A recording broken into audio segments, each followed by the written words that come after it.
Hello and welcome to What's the Story Ghost. I'm your host Annette. And I'm Steven. And today we are on episode 14. Steven. Yes? What can you tell me about Marie Delphine McCarthy? Not a whole lot. I don't know who this McCarthy woman is. It turns out she's from Ireland. Sorry, her dad came from Ireland. I think her mum was French, but her dad was Irish. Yeah, anyway. So today's story, I will put all the sources into the description on the episode and we'll crack on. What's the woman's real name? It's not McCarthy. No, she was McCarthy and then she got married. To? Several people actually. We'll get into that. Oh, carry on. Okay. So I've tried something different with this story, so bear with me. I'm trying something. If you like it, that's great. If you don't, that's cool too, because it took me a week to do it. So we'll crack on. You have to say your thing. Exit jingle? No, not that thing. Okay, crack on. Okay. Close your eyes for a moment. You're on a walk through the French Quarter in New Orleans. It's 26 degrees with 82% humidity and virtually no breeze. Overall, a splendid day. You pass a restaurant, and upon reading the sign, you see that they serve West African cuisine. The aroma intoxicates you. You curiously glance at the menu, and now you would kill for a plate of yassa. Cabbage and carrots in an onion and garlic sauce served with rice and couscous. But you continue to walk. You hear bells on bicycles ring as they pass, and cyclists wave politely to say excuse me, and continue cycling at a leisurely pace. It's not a special day, no one's in a hurry to get anywhere. New Orleans is just chill this morning. And then you arrive. You're standing on the corner of Governor Nichols Street and Royal Street. 1140 Royal Street in New Orleans, Louisiana. Truly a mansion of luxury. With stunningly tall windows, you can almost imagine the amount of light they let in. Swept around the building on the first floor is a beautifully designed wrought iron balcony, adorned with flower pots hanging over the side. You continue your walk to the Royal Street side of the home and you reach the front door. A long porch area with beautifully designed mouldings and a barrel vault ceiling, and all behind a wrought iron gate. You reach out your hand to the gate and wrap your fingers around one of the bars, and you stand a while. And then you begin to hear music. It's hard to make out what instruments are playing, let alone the tune, over the tens of people laughing and chatting, over the clinking of champagne glasses, over the shuffling of feet on the floor as they dance. And then suddenly a cold chill runs down your spine and a feel of unease. You can taste something. It's sweet. It nearly tastes like honey. And then you feel a tingling, like ants on fire on your skin, and you quickly recoil your hand from the wrought iron bar and step back away from the entrance of the home. You curse your vivid imagination. But even if you didn't know the stories behind it, I think you'd still feel all the residual energy left behind in the Lalaurie Mansion. Marie Delphine McCarthy was born on March 19, 1787, in New Orleans during the Spanish colonial period. Not much is said about Delphine's youth, but given that her parents were both two established members of the community, one can only assume her childhood was more than comfortable. She lived with her parents and 4 siblings until June 11, 1800, when at the age of 13, Delphine was married to Don Ramon, who was a high-ranking Spanish royal officer. In 1804, while pregnant with their first child, Delphine and Don Ramon were travelling to Spain, but while en route to Madrid, Don Ramon suddenly died in Havana. Delphine gave birth to their daughter but days later. Widowed and raising her daughter, nicknamed Borquita, by herself, Delphine returned to New Orleans. She wasn't alone for long, though. In June 1808, Delphine married Jean Blanc. Jean held many titles, including a prominent banker, a merchant, a lawyer, and a legislator. Whether Delphine married for love or not, she most definitely married well. Jean went on to purchase a property for Delphine at 409 Royal Street. The home would later be known as Villa Blanc. Delphine went on to have 4 more children with Jean, named Delphine Louise Pauline, Louise Delphine Laure, Delphine Louise Jean, and Jean-Pierre Paulin. Delphine was happy living in her big house with all of her comforts, until just 8 years into matrimony, Jean passed away. More than content living as a widow, Delphine stayed that way for nearly 10 years. That is until she met Leonard Louis Lalaurie, a physician at the time. Delphine originally met Leonard to seek help for one of her daughters who had an issue with her spine. Delphine was absolutely smitten. Though I'm not entirely sure the same can be said for Leonard, as he left New Orleans, and only came back home because his brother summoned him back when word got out that Delphine was pregnant with his child. After having a child out of wedlock, the two married in 1828. It was no secret that the marriage was not a happy one. Neighbours would often comment on hearing them argue loudly. November 16, 1832, Delphine petitioned the First Judicial District Court for a separation from bed and board of her husband, in which Delphine claimed that her husband treated her in such a manner as to render their living together unsupportable, which is madness considering the actions she takes that soon come to light, but I digress. These claims were confirmed by her son and 2 daughters from previous marriages. The separation does not seem to have been permanent, as Dr. Lalaurie was present at the Royal Street house on April 10, 1834, the day of the fire, but we'll come back to that. Despite the unhappy marriage, Delphine was fine. She was notorious for being an independent woman. She had her businesses, wealth, and she insisted on managing her own affairs, including purchasing a property in 1831. Oh, how she loved this home. On the outside, it was peaceful and a glorious example of wealth and social standing. It was pure New Orleans elegance and class. Delphine purchased the prime piece of French Quarter real estate for $33,000 in 1831.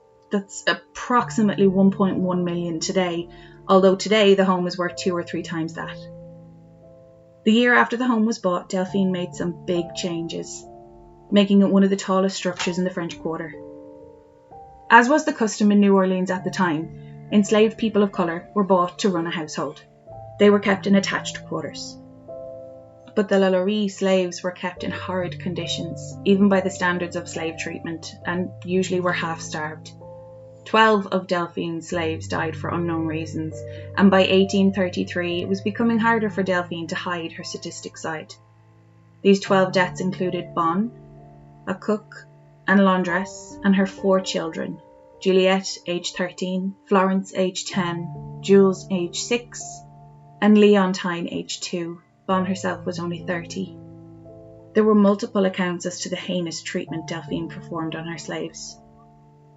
Harriet Martineau, the prominent 19th century English writer who visited the city in 1833, wrote that Delphine's treatment was so horrible and well known that she was visited by lawyers on multiple occasions. The local attorney went to the mansion to investigate allegations of mistreatment of Delphine's slaves, but he found no wrongdoing. But in one incident, bystanders saw a 12-year-old girl named Leah fall to her death. Delphine had chased the girl around the room with a whip to punish her for accidentally tugging her hair while brushing it. Little Leah fell to her death from the roof of the mansion in an attempt to avoid being whipped by Delphine. Some say she lost her footing, others say Delphine pushed her, and then there's the assumption that the poor girl jumped. Leah was buried behind the mansion grounds. But Delphine was finally found guilty of cruelly abusing her slaves and forced to forfeit her 9 remaining bondspeople. The slaves were taken away and scheduled to be sold at a public auction, but Delphine convinced a relative to purchase the enslaved workers and return them to the mansion. The torment continued as though nothing had happened in the Lalaurie household until April 10, 1834. A fire broke out in the kitchen. One of Delphine's slaves, a 70-year-old woman who had been chained to the stove as punishment, started the fire in an attempt to take her own life, rather than endure one more moment under Delphine. The fire spread quickly but not fast enough before the police and local fire brigade got it under control. While Delphine was busy trying to save her furniture from the fire, officers tended to the old woman who was chained to the stove by her ankle. Later, when the fire had more or less subsided, the old lady confessed to arson, claiming she had intended to take her own life and Delphine's house of horrors with her. She admitted that she feared that she would inevitably be brought to the upper area in the mansion, for the poor souls who go there don't return. Neighbours involved in bringing the blaze under control wanted to help authorities with an evacuation of the mansion. When they found the door to the slaves' quarters locked, Delphine and her husband refused to hand over the key. Rescuers broke down the door into the slaves' quarters and encountered a truly gruesome sight. They discovered the slaves, covered in scars and held in place by multiple heavy chains. Among the poor enslaved victims, many torture devices were found, such as pinchers, whips, and heavy iron collars with sharpened points. But that's not even remotely the worst of what they saw. I just can't get through the sentence without feeling physically ill. And we haven't even gotten to the attic where the most truly gruesome acts took place. Of the 9 slaves Delphine had bought back, the skeletons of 2 were afterward found, and the other 7 could barely be recognised as human. One of those who entered the premises was Judge Jean-François Canonge. When he questioned Delphine's husband about those enslaved on the property, he was told in an insolent manner that some people had better stay home rather than come to others' houses to dictate laws and meddle in other people's business. But please don't assume that all the Lalauries felt the same about how to treat the people who cooked and cleaned and cared for them. Delphine's daughters, clearly unlike their parents, did not share the same love of sadistic tendencies. In fact, Delphine would often beat her daughters when they attempted to feed the enslaved people of the home. When news of the absurd treatment of the slaves was discovered, an angry mob made their way to the residence, as they feared Delphine would face no repercussions because of her status and wealth. So they attacked the thing she loved the most, her mansion. As stated in the April 11 edition of the New Orleans Bee, the local citizens demolished and destroyed everything upon which they could lay their hands. The sheriff and his officers were called upon to disperse the crowd, but by the time the mob left, the property had sustained major damage, with scarcely anything remaining but the walls. Whatever the source of their shock, they seemed hell-bent on punishing Lalaurie for her overzealous application of an already extreme form of punishment. But given the so-called threat of enslaved people rebelling against their plantation owners, it's likely the tortures they inflicted on their own enslaved people were no different than the tortures inflicted by Delphine. I'm trying to take into account how stories can be embellished over time. I just can't do it with this one. People who came from money and had a godlike complex could very well have behaved like this towards other human beings. They just didn't see them as that. So I am pleased to say Delphine was run out of town and died somewhere in Paris. I don't know, I don't care. The original New Orleans mansion occupied by Lalaurie did not survive. The house was burned by the angry mob in 1834 and remained ruined for at least another 4 years. It was then rebuilt by Pierre Trostor after 1838 and assumed the appearance that it has today, but he only kept it for 3 months. He was plagued by strange noises, cries and moans in the night, and soon abandoned the place. He tried leasing the rooms for a short time, but the tenants only stayed for a few days at most. Finally he gave up and the house was abandoned. Following this, the home was then used as a school. It had been one of the few mixed schools in the city of New Orleans, but politics during the Reconstruction era were convoluted, and sure enough, soon after, the school was converted into a strictly all-girls African-American primary school. Within a short amount of time, reports of physical assaults came to light. No memoirs exist from this time period, just a scattering of accounts here and there, but what we do know is the young girls would approach their teachers, tears streaming down their faces with their sleeves rolled up. Their forearms were scratched and bruised. "Who did this to you?" the teachers would demand. And the answer was always the same. "That woman." But these girls were too young to know about Madame Delphine and the devastating tragedy some decades earlier. Plus, it was unlikely that the teachers were telling 6, 7 and 8-year-olds about the starvation and immoral torture of slaves some decades before.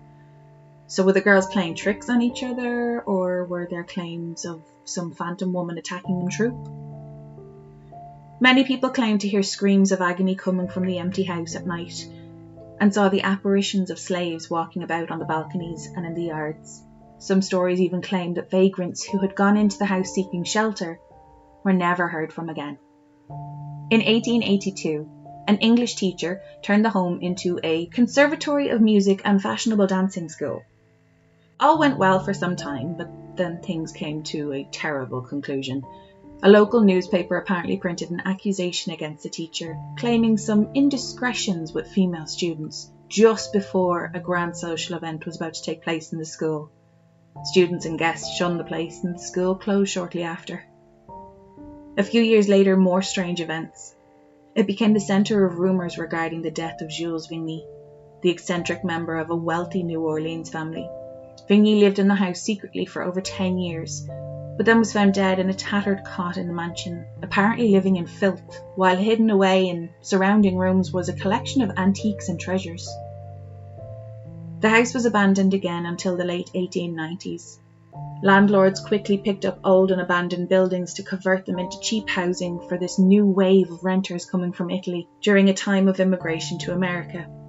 The Lalaurie Mansion became just such a house, but for many of the tenants, even low rent was not enough to keep them there.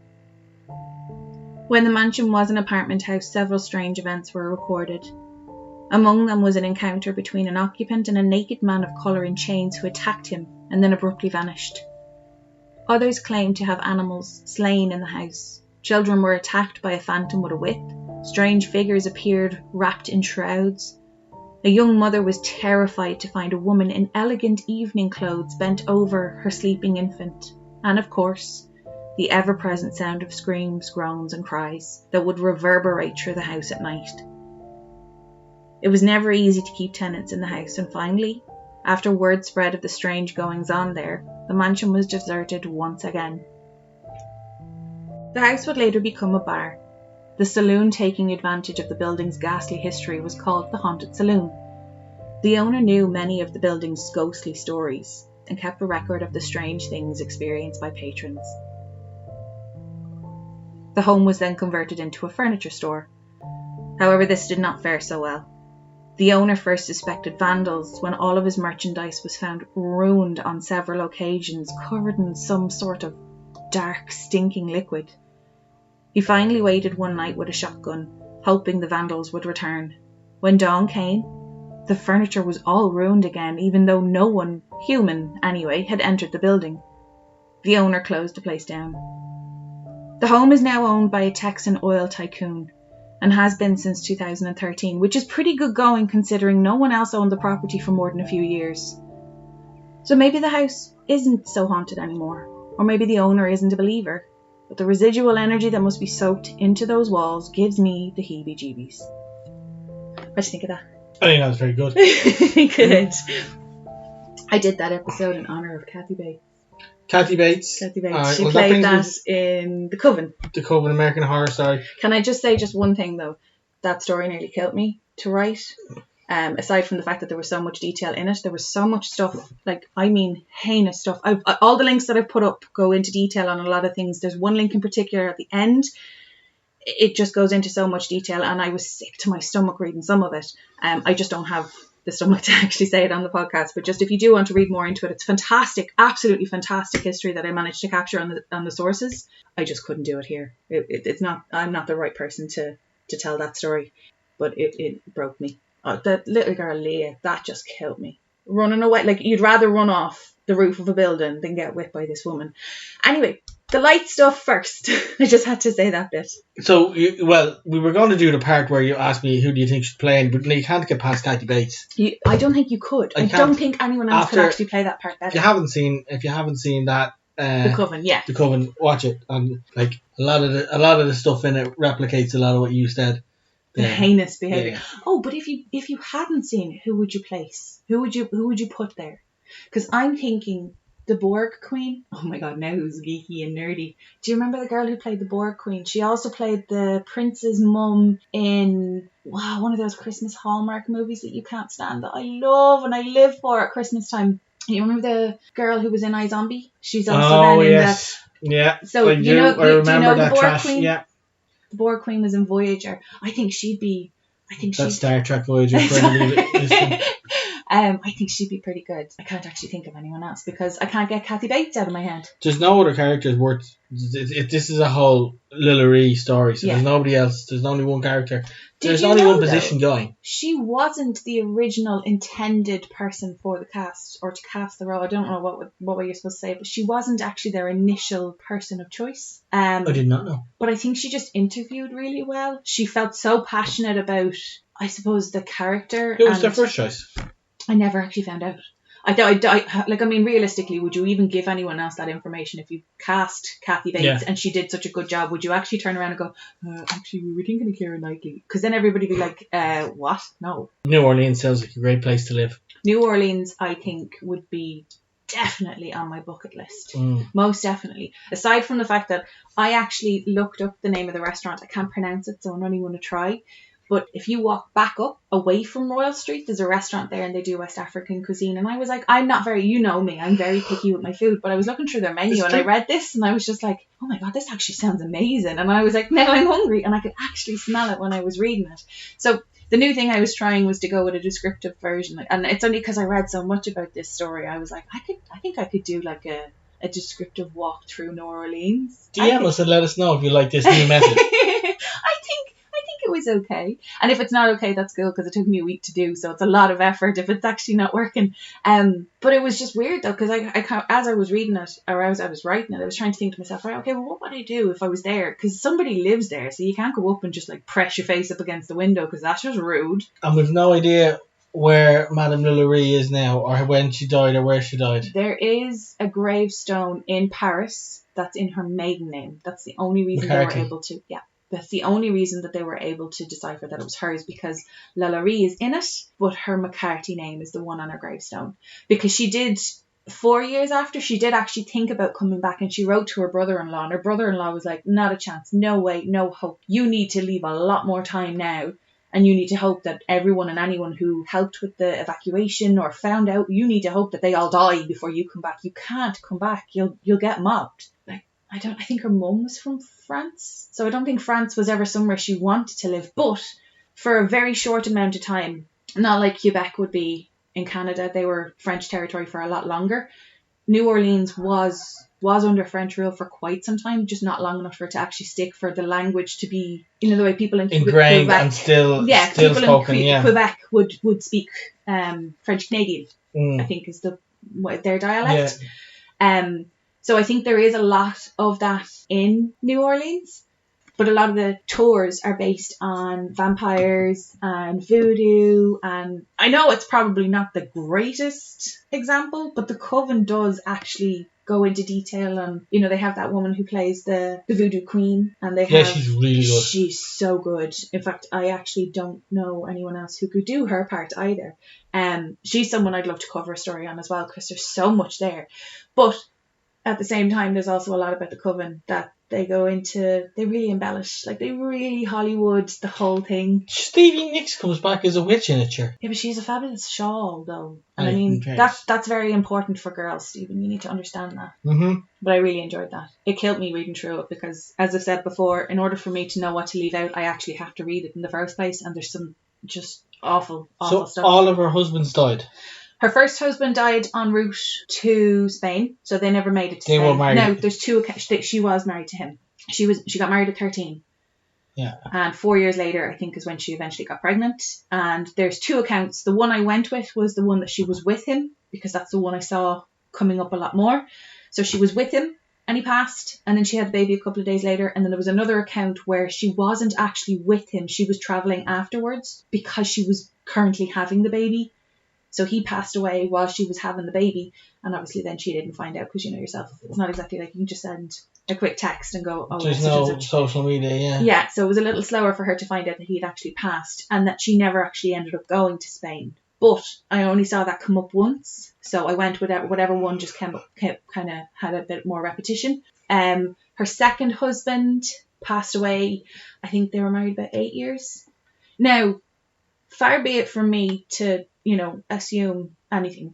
But given what she did to the people that were in her home behind closed doors, I don't know if her husband's died of natural causes or, like, given the fact that the first one she was or wasn't with at the time. But I find it very hard to believe that someone can get married at 13 and do it for love. And apparently when she bought 1140, she did that with the inheritance she got from her 2 marriages, or her 2 inheritance.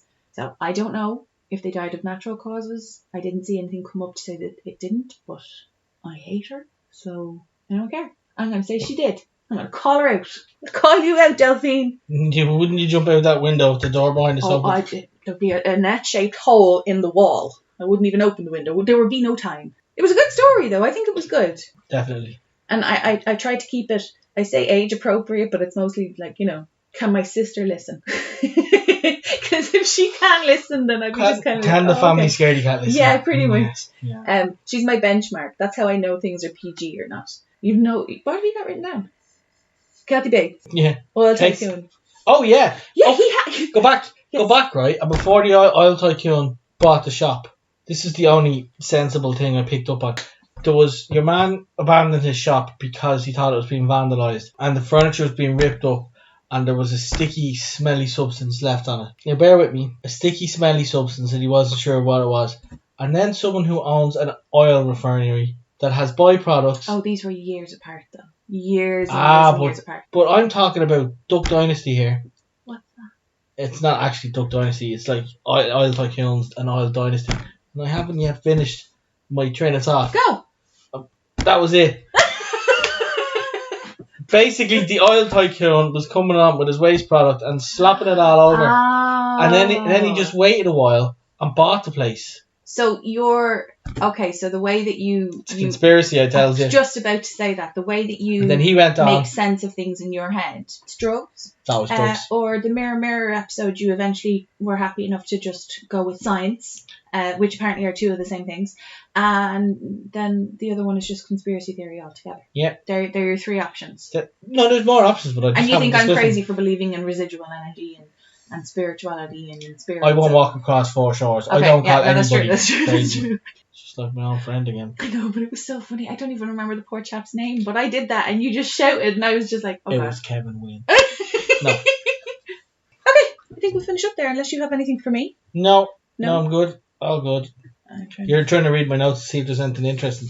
There's not. I wrote New Orleans barbecue because that came to mind. Why? Louisiana barbecue came to mind.